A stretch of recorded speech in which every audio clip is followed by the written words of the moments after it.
Video کو like کیا کریں، چینل کو سبسکرائب کیا کریں ایسی اچھی ویڈیو سننے کے لیے۔ رکانہ بن عبدالعزیز نامی ایک خوبصورت، بہادر اور ذہین مرد تھا۔ یہ عرب کا نامی گرامی پہلوان تھا۔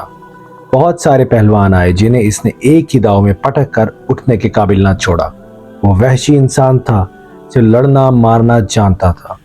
ایک دفعہ مسلمانوں کو تنگ کرنے والے 3-4 آدمیوں نے ایک دن رکانہ پہلوان کو خوب کھلایا پلایا اور اسے کہا کہ محمد تو کسی کے ہاتھ نہیں آتا، نہ اپنی تبلیغ سے باز آتا ہے اور نہ کسی سے ڈرتا ہے، اور لوگ اس کی باتوں کے جادو میں آتے چلے جا رہے ہیں، کیا تم اسے سیدھا نہیں کر سکتے؟ رکانہ نے کہا کہ کیا تم میرے ہاتھوں سے اس کی ہڈیاں توڑوانا چاہتے ہو؟ پھر رکانہ نے بہت ہی متکبر لہجے میں کہا، لاؤ اسے میرے مقابلے پہ، لیکن وہ میرا نام سن کر مکہ سے بھاگ جائے گا۔ نہیں، میں اس کے ساتھ لڑنا بھی توہین سمجھتا ہوں۔ اس نے اکسانے والے آدمیوں کی بات نہ مانی۔ وہ کسی پہلوان کو اپنے برابر سمجھتا ہی نہیں تھا۔ مسلمانوں کے دشمن خاموش ہو گئے، لیکن سوچتے رہے کہ محمد کو رکانہ کے ہاتھوں گرا کر آپ صلی اللہ علیہ وآلہ وسلم کا تماشا بنایا جائے۔ نعوذ باللہ۔ مکہ کے یہودی خاص طور پر رسول کریم صلی اللہ علیہ وآلہ وسلم کے دشمن تھے، لیکن وہ کھل کر میدان میں نہیں آتے تھے۔ وہ خوش تھے کہ اہل قریش آپس میں ایک دوسرے کے دشمن ہو گئے ہیں۔ انہیں پتہ چل گیا کہ قریش کے کچھ آدمی نے رکانہ پہلوان کو اکسایا ہے کہ وہ رسول کریم کو کشتی کے لیے للکارے، لیکن وہ نہیں مان رہا۔ ایک روز رکانہ رات کے وقت ایک گلی سے گزر رہا تھا کہ اس کے قریب سے ایک بڑی حسین و جمیل لڑکی گزری۔ وہ رک گیا۔ چاندنی رات میں لڑکی نے رکانہ کو پہچان لیا اور لڑکی کا راستہ روک لیا۔ کیا تم جانتی ہو کہ عورت مسکراتی ہے تو اس کا مطلب کیا ہوتا ہے؟ رکانہ پہلوان نے پوچھا۔ اس کا مطلب ہوتا ہے کہ عورت اس مرد کو چاہتی ہے۔ اس جوان لڑکی نے جواب دیا، میں سبط بنت ارمن ہوں اور ارمن یہودی کی بیٹی۔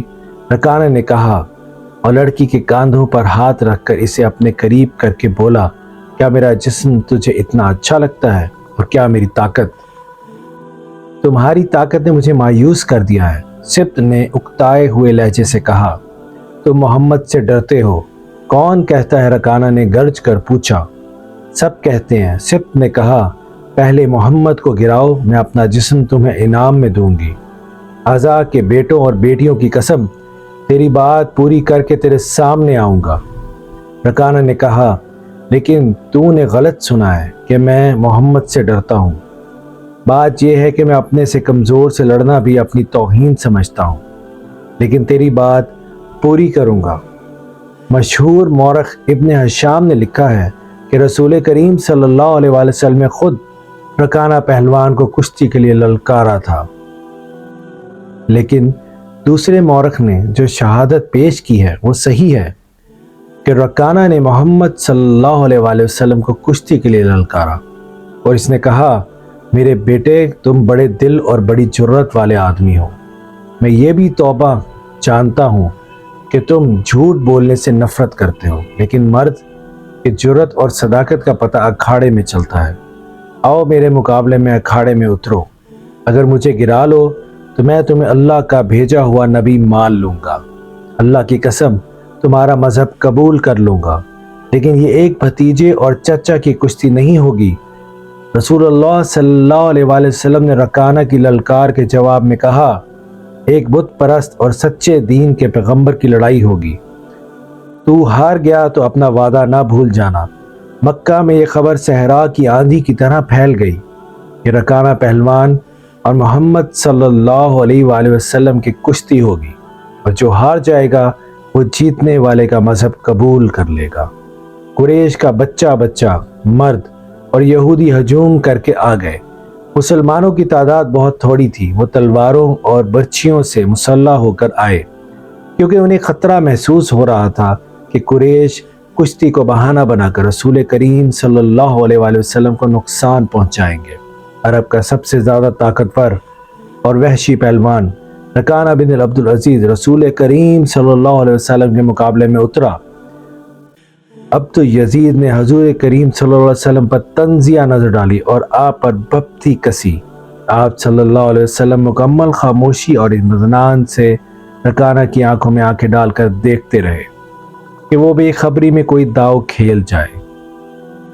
رکانہ آپ کے ارد گرد یوں گھوما جیسے شیر اپنے شکار کے گرد گھومتا ہے۔ ہجوم رسول کریم صلی اللہ علیہ وسلم کا مذاق اڑا رہا تھا۔ مسلمان خاموش تھے، وہ دل ہی دل میں اللہ کو یاد کر رہے تھے۔ انہوں نے اپنی تلواروں کے دستوں پر ہاتھ رکھے ہوئے تھے۔ پھر نہ جانے کیا ہوا کہ رسول کریم صلی اللہ علیہ وسلم نے کیا داؤ کھیلا۔ مورخ لکھتا ہے کہ آپ صلی اللہ علیہ وسلم نے رکانہ کو اٹھا کر زمین پر پٹخ دیا۔ رکانہ زخمی شیر کی طرح اٹھا اور آپ صلی اللہ علیہ وسلم پر حملہ آور ہوا۔ آپ صلی اللہ علیہ وسلم نے پھر وہی داؤ کھیلا اور اسے پٹخ دیا۔ وہ اٹھا تو آپ صلی اللہ علیہ وسلم نے اسے تیسری بار بھی پٹخا۔ بھاری برکھم جسم 3 بار پٹخا گیا تو کشتی جاری رکھنے کے قابل نہ رہا۔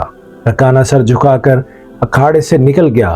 ہجوم پر سناٹا طاری ہو گیا اور مسلمان ننگی تلواریں اور برچھیاں ہواؤں میں لہرا لہرا کر اور اچھال اچھال کر نعرے لگا رہے تھے۔ رکانہ رسول کریم صلی اللہ علیہ وسلم نے للکار کر کہا، اپنا وعدہ پورا کر اور یہ اعلان کر کہ آج سے تو مسلمان ہے۔ رکانہ نے قبول اسلام سے صاف انکار کر دیا۔ تو دوستوں، کیسی لگی آپ کو ہماری آج کی ویڈیو؟ اگر آپ ویڈیو اچھی لگی تو چینل کو لائک، شیئر اور سبسکرائب کرنا تو بالکل نہ بھولیے گا۔ تو ملتے ہیں انشاءاللہ اگلی ویڈیو میں، تب تک کے لیے اجازت دیجیے۔ اللہ حافظ۔